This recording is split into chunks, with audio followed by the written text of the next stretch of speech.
하나님 말씀 함께 보겠습니다. 사무엘상 16장 1절과 10절부터 13절까지 보겠습니다.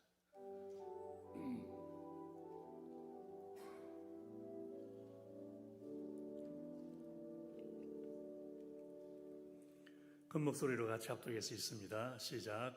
여호와께서 사무엘에게 이르시되 내가 이미 사울을 버려 이스라엘 왕이 되지 못하게 하였거늘 내가 그를 위하여 언제까지 슬퍼하겠느냐? 너는 기름을 뿔에 채워가지고 가라. 내가 너를 베들레헴 사람 이새에게로 보내리니. 10절입니다.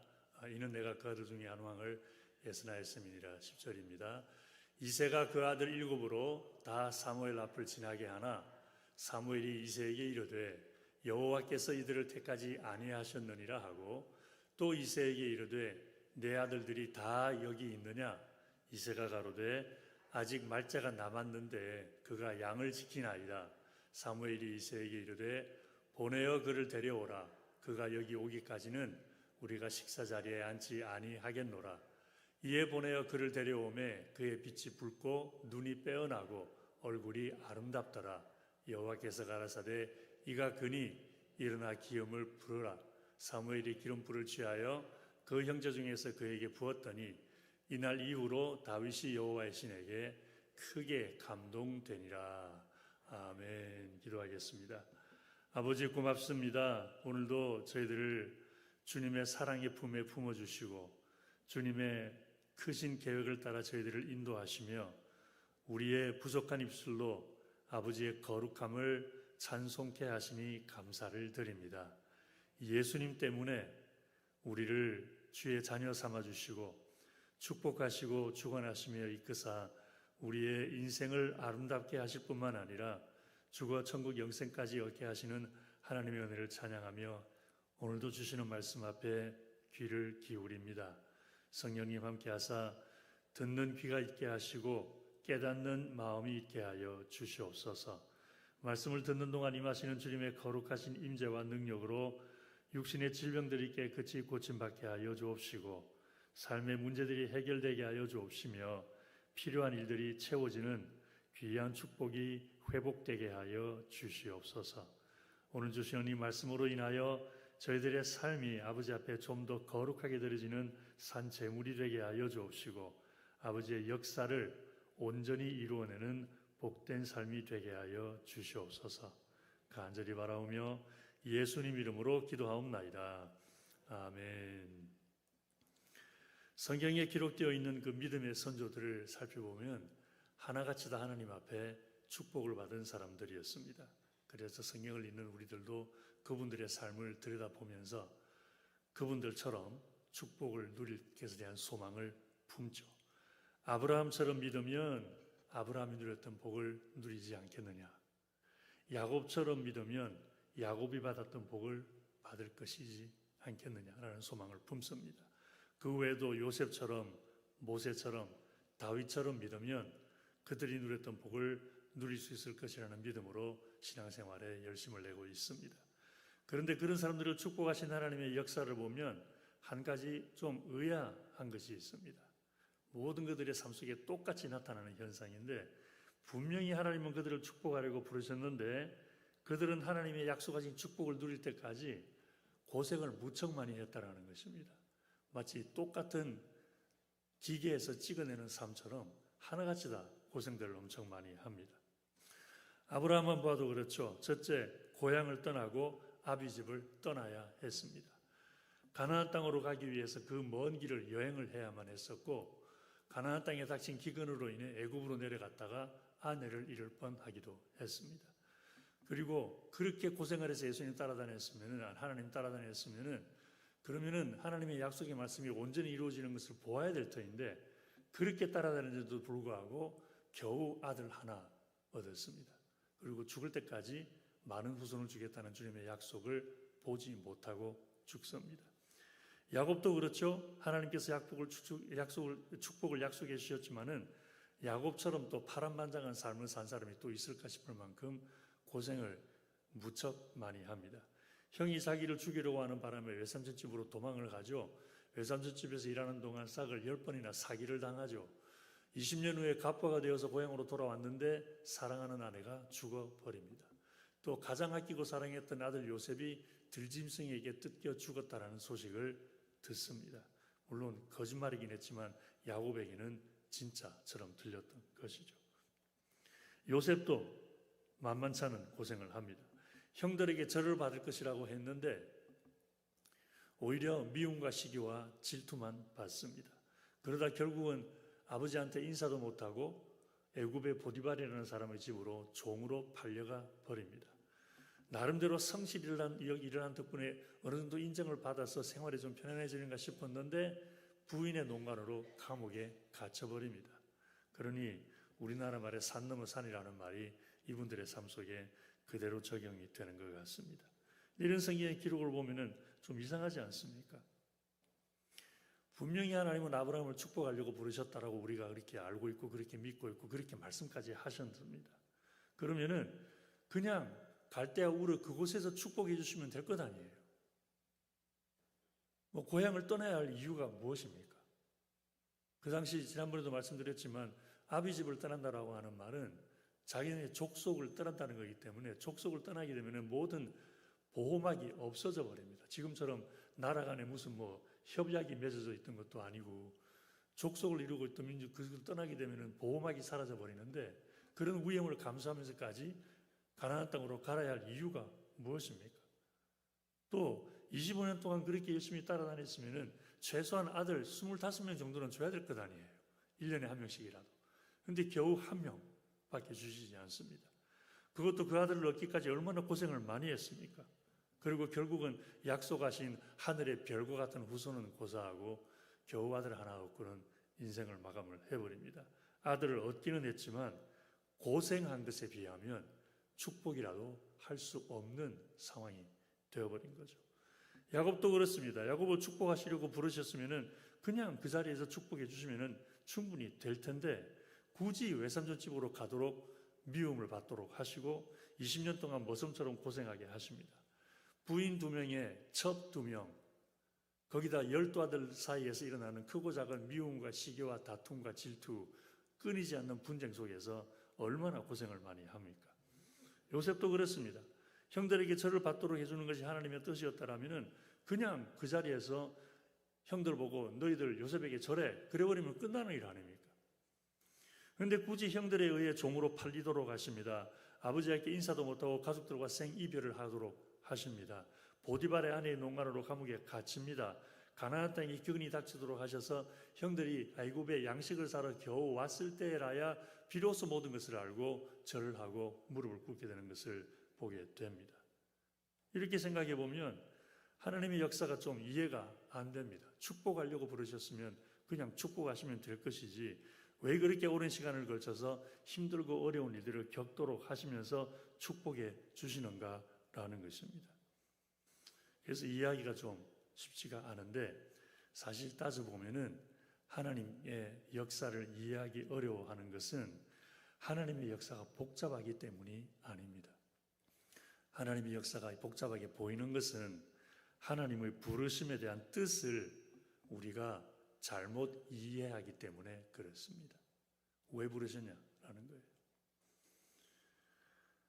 아브라함부터 다시 한번 살펴보십시다. 좀 전에 말씀드린 것처럼 대부분의 경우에 하나님께서 아브라함을 부르신 뜻은 아브라함을 축복하기 위함이라고 생각합니다.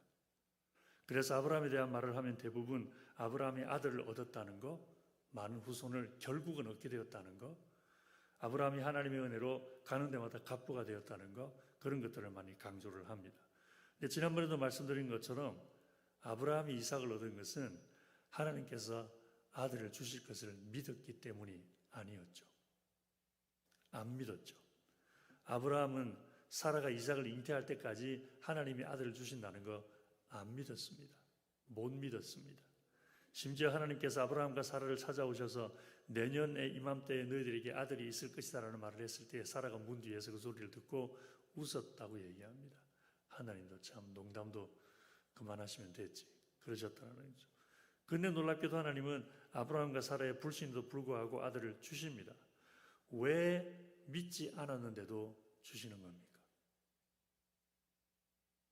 뭐냐면 하나님은 아브라함을 세상적으로 축복해 주시는 것 외에 아브라함을 통해서 그리고 이삭을 통해서 하나님이 이루시고자 하는 역사, 이루시고자 하는 뜻이 있었기 때문이었습니다. 아브라함을 향한 하나님의 뜻은 다만 그들에게 세상적인 복을 주시는 것만이 아니었다라는 거죠. 아브라함을 향한 하나님의 진정한 뜻은 아브라함을 통해 온 세상에 참 신이신 여호와 하나님이 계신다는 것을 알리는 것이었던 것입니다. 할렐루야. 여호와라고 하는 신이 참 신이다. 여호와라고 하는 신이 정말 축복을 내리시는 신이다. 여호와라고 하는 신을 믿어야 그래야 진정으로 사람다운 삶을 살아갈 수가 있다는 것을 만방에 알리시기 위해서 아브라함을 택하셨고 이삭을 통해서 그 일을 하시려고 작정을 하셨기 때문에 아브라함이 아무리 믿지 못해도 이삭을 주셨던 것입니다. 그 일을 하셔야만 했으니까. 이걸 잘 보여주는 사건이 창세기 22장에 나오죠. 그 당시에 아브라함이 바란 광야라는 곳에 살고 있었습니다. 근데 그 지방을 다스리던 왕이 아비멜렉이라는 왕이었어요. 근데 한 번은 이 아비멜렉이 자기 군대 장관을 거느리고 아브라함을 찾아옵니다. 한나라의 왕이 아브라함 보고 나 좀 만나자, 좀 와라, 그래도 될 텐데 아브라함을 직접 군대 장관과 함께 왔다라고 하는 것은 아브라함이 무서워서 군대 장관을 데려온 것이 아니라 아브라함을 향한 예를 갖추기 위해서 그랬던 것이죠. 그래서 아버지 한나라의 왕이 모든 예를 갖추어서 지방의 촌부인 아브라함을 찾아옵니다. 그리고는 이런 말을 합니다. 아브라함을 향해서 이런 말을 합니다. 네가 무슨 일을 하든지 하나님이 너와 함께 계시도다. 할렐루야. 우리 사랑하는 성수의 성도님들 이런 말 들으십시다. 당신의 삶을 바라보고 있으니까 무슨 일을 하든지 하나님이 당신과 함께 하는 것 같습니다. 이런 말을 듣게 되기를 주의 이름으로 축원합니다. 아브라함이 그런 말을 들은 거예요. 내가 무슨 일을 하든지 하나님이 너와 함께 계시는 것 같다. 그런즉 너는 나와 내 아들과 내 손자에게 거짓되이 행치할 길을 이제 여기서 하나님을 가리켜 내게 맹세하라. 내가 내게 후대한 대로 너에게 잘 해준 대로 너도 나에게 잘 해주면 좋겠다. 아니, 하나님이 얼마나 아브라함을 통해 역사하셨으면 아들 이삭 준 것 얘기하는 게 아닙니다. 하나님이 아브라함을 얼마나 돌보아 주셨으면 그것이 하나님을 믿지도 않는 아비멜렉 왕 눈에 보일 만큼 와, 아브라함은 정말 하나님이 돌보시는구나, 하나님이 지키시는구나, 하나님이 함께 하시는구나, 저 사람 잘못 건드렸다가는 큰일 나겠구나 싶은 생각이 들었으면 군대 장관을 데리고 예를 갖추어서 와서 내가 보니 당신의 삶 속에 하나님이 함께 하시는 것이 분명하니까 내가 당신을 잘 대접해 준 것처럼 당신도 나와 내 아들과 내 손자들에게 잘 대접해 주기를 원한다는 말을 할 정도였냐라는 것입니다. 무슨 말이냐면은 하나님은 아브라함을 통해서 아비멜렉과 그의 백성들에게 여호와가 참 하나님이시라는 것을 보여주셨던 것입니다. 이것이 아브라함을 부르신 하나님의 뜻이었습니다. 아브라함의 삶을 통해서 당신 자신의 영광을 나타내시려고 부르셨던 거예요. 그리고 그런 일은 다윗의 삶에도 똑같이 반복됩니다. 다윗 역시 하나님께 많은 복을 사람으로 알려져 있습니다. 한나라의 왕이 되는 복을 누렸죠. 당연히 많은 물질 복을 누리고 영광을 누리고 또 하나님이 함께 해주셔서 다윗이 왕으로 있는 동안 이웃 족속들을 모두 다 평정을 해서 그 이웃 족속들이 다윗 왕에게 조공을 바칠 정도였으니까 그 땅에서 태평성대를 누리는 복을 누렸습니다. 그런데 만약 다윗을 부르신 하나님의 뜻이 그렇게 다윗을 축복만 해주시는 것이었더라면 그렇다면 다윗을 부르신 그 자리에서 바로 축복해 주시면 되는 일이었습니다. 근데 그렇지 않으셨습니다. 오늘 읽은 본문에서 다윗이 왕으로 기름 부음을 받은 내용을 읽었는데 그 당시 이스라엘의 왕이었던 사울이 하나님 앞에 의롭게 행하지 않았죠. 하나님 앞에 죄를 자꾸 짓고 하나님 시키는 대로 하지 않고 그래서 하나님의 영광을 나타내지를 않습니다. 그래서 하나님은 사울을 폐위시키기로 결심하시고 다윗을 이스라엘의 2대 왕으로 세우기를 원하셨습니다. 그리고 그 일을 위해서 선지자 사무엘을 부르셨죠. 기름에 불을 세워가지고 이새의 집으로 가라. 그 아들 중 한 명에게 내가 왕으로 세우기를 원한다. 그러고서 보냈습니다.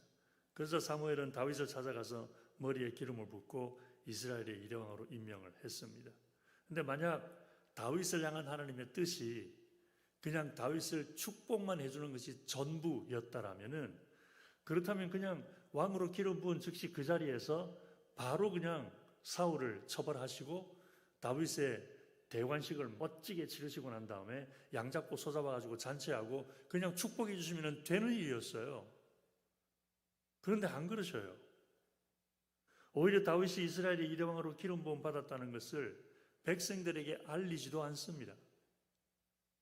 뿐만 아니라 그 후로 다윗의 삶은 급격하게 나빠지기 시작합니다.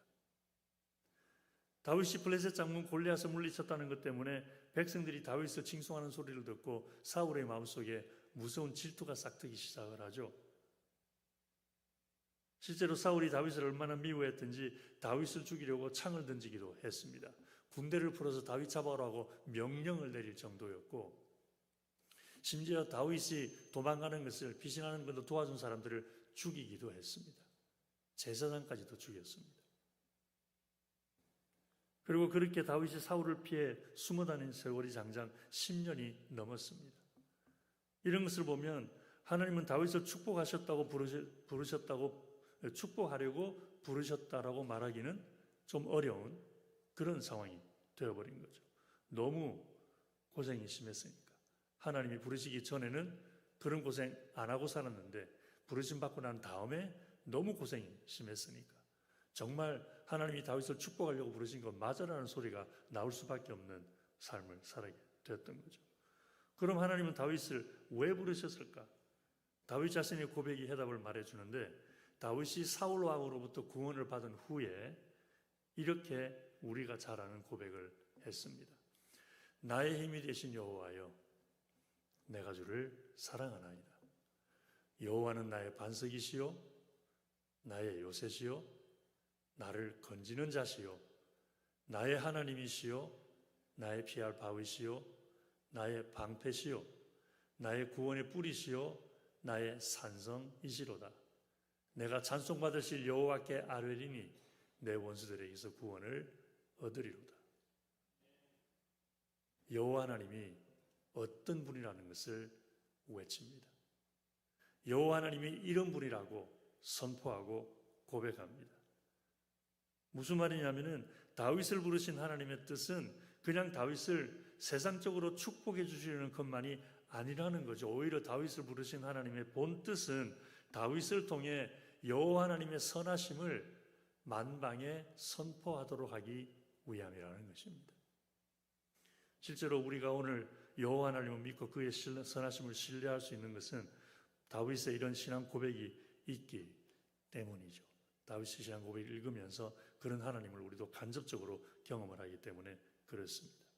이런 것을 고려해 볼 때에 하나님의 부르심의 뜻은 다만 죄인들을 불러 죄 용서하고 구원하고 축복하는 것만이 아니라 죄인들을 통하여 하나님의 역사를 나타내시려는 것이라는 것을 알 수가 있습니다. 우리 성수교회 성도님들 이 부분에 대해서 분명하게 되기를 주의 이름으로 축원합니다. 만약 하나님의 뜻이 죄인들을 구원하고 축복하는 것이 전부라면은 우리가 예수 그리스도를 구주로 믿는 즉시 부자 되게 만드셔야 돼요. 예수 그리스도를 구주로 영접하는 순간 통장에 액수가 막 올라가야 돼요. 동그라미가 한참 붙어야 돼요. 축복하시는 그게 하나님의 목적의 전부라면은 예수 그리스도를 구주로 믿는 즉시 우리의 모든 질병 다 고쳐주셔야 하고 모든 문제 다 해결해 주셔야 되고 염려되고 근심되고 스트레스 받는 거 다 물러가도록 해주셔야 돼요. 그보다 더 좋은 것은 우리가 예수 그리스도를 구주로 영접하는 즉시 그냥 하늘나라로 데려가셔야 돼요. 에녹처럼 죽음 보지 않고. 그래서 슬픔도 없고 눈물도 없고 근심도 없는 하늘나라에서 영원한 평안을 누리도록 해주셔야 돼요. 그것이 가장 큰 축복이기 때문에 그렇습니다. 그런데 하나님은 그렇지 않으십니다. 가장 놀라운 축복인 하늘로 데려가는 것을 데려가지 않으시고 힘들고 어려운 세상에 남아 계속 살아가라고 하십니다. 사도 바울도 내가 바라는 것은 빨리 이 세상을 떠나서 예수님과 함께 있는 것이라고, 죽어 천국 가시는 것이 그것이 제가 제일 원하는 건데, 하나님이 나를 여기에 따라가도록 하시는 데는 너희들에게 유익되게 하기 위함이라고, 하나님의 역사를 이루도록 하기 위함이라는 말까지 했습니다. 힘들고 어려운 세상을 살아가도록 해주시면서 너무 힘들어서 못 살겠어요 그랬더니, 그래 그러면 내가 너희들을 도울 수 있는 성령 보내줄게. 성령님을 보내주시면서까지, 우리를 도와주시면서까지, 힘들고 어려운 일이 있어 내가 너에게 축복을 약속해 줄게, 소망을 품도록 해주시면서까지 굳이 이 땅에 살아가도록 하시는 이유가 뭐냐라는 것입니다. 조금 전에 말씀드린 것처럼 우리가 살아가는 이 세상 삶을 통해 하나님이 이루시기를 원하시는 하늘의 뜻이 있기 때문입니다. 할렐루야. 모든 부모들은 자녀들이 고생하는 것을 원치 않습니다. 그래서 할 수만 있으면 자녀들이 평안하게 잘 살도록 모든 것을 다 챙겨줍니다. 그런데 한번 이렇게 생각해 보십시다. 자녀의 미래를 위해서 집에서 멀리 떨어진 학교로 특수훈련과 교육을 받도록 보냅니다. 그런데 그 학교의 교육과 규율이 너무 심해서, 너무 엄해서 자녀가 많이 힘들어해요. 매일마다 전화가 와요. 엄마 힘들어. 아빠 힘들어요. 이게 힘들고 저게 힘들어요. 부모의 마음 같아서는 당장 가서 데려오고 싶습니다. 몇 시간만 운전해서 가면 데려올 수 있으니까 마음만 먹으면 금방 데려올 수 있습니다. 그런데 그렇게 하지 않습니다. 오히려 자녀를 타이릅니다. 조금만 참아라. 힘들어도 선생님 말씀 잘 듣고, 친구들이 괴롭혀도 그래도 좀 잘 참으면서 견뎌라. 훈련 잘 받아라. 응원의 문자 메시지를 보내기도 합니다. 엄마가 기도하고 있으니까 조금만 힘내라. 용기를 주기도 합니다. 엄마가 만든 김치찌개 먹고 싶다 그러니까 주변에 있는 한국 식당에 전화를 해서 김치찌개 배달을 해가면서까지 아이에게 위로와주고 용기를 주고, 그러면서 제발 좀 조금만 참아라. 그냥 한 1, 2년만 참으면 된다 그러면서 계속 그 어려운 길을 가도록 합니다. 왜 아이를 데려오지 않고 기도해주고 도움을 주면서까지 그 교육을 받도록 하는 걸까요? 자녀를 향한 부모의 뜻이 있기 때문이죠. 우리를 부르신 하나님의 부르심이 그와 같습니다. 하나님은 당연히 우리를 축복하시려고 부르셨습니다. 할렐루야. 그렇지만 우리를 부르신 하나님의 뜻은 그냥 우리를 축복해 주시는 것만이 아닙니다. 오히려 우리를 통해 이 땅에 하나님의 뜻을 이루기 위해 부르셨습니다. 그래서 우리를 당장 하늘나라로 데려가지 않으시고 힘들고 어려운 이 세상을 살아가도록 하시는 거예요. 그러다가 주님 너무 힘들어요. 그러면 그래 내가 성령 보내줄게. 조금만 힘내라. 주님 그래도 너무 힘들어요. 내가 너에게 약속된 말씀이 말이 있지 않냐. 조금만 참고 견디고 나면은 내가 그 약속 이루어 줄 테니까 조금만 더 참아라. 그러시면서까지 이 세상의 힘든 삶을 살아가도록 하십니다. 그 이유는 우리가 하나님 말씀 순종하며 이 땅 살아갈 때에 하나님의 뜻이 우리를 통해 이 땅에 이루어질 것이기 때문에 그렇습니다. 사순절 네 번째 주일입니다. 우리를 위한 예수님의 희생을 기리며 부족한 우리의 신앙을 돌아보는 기간입니다. 그냥 예수님이 내 죄 위에 돌아가셨구나. 아이고 고마워라. 주님 내가 죄를 지어 죄송합니다. 그걸로 끝나는 것이 아니라 우리의 부족한 신앙의 모습을 돌아보면서 그 부분을 완성시켜 나가는 의미가 사순절의 의미입니다. 그러므로 사랑하는 성수기 성도님들, 우리를 부르신 하나님의 뜻이 있음을 믿으십시다. 때로는 그게 무엇인지 눈에 보이지 않을 수도 있습니다. 그래서 더 힘들 수도 있습니다. 주님이 도대체 나를 통해 무슨 일을 하려고 그러시는 것이지 궁금할 때도 있습니다. 그렇지만 나를 통해 하나님의 뜻을 이루시는 것만은 분명합니다. 주변에 있는 믿지 않는 사람들, 예수 믿도록 하기 위해 나에게 순종을 요구하실 수도 있습니다.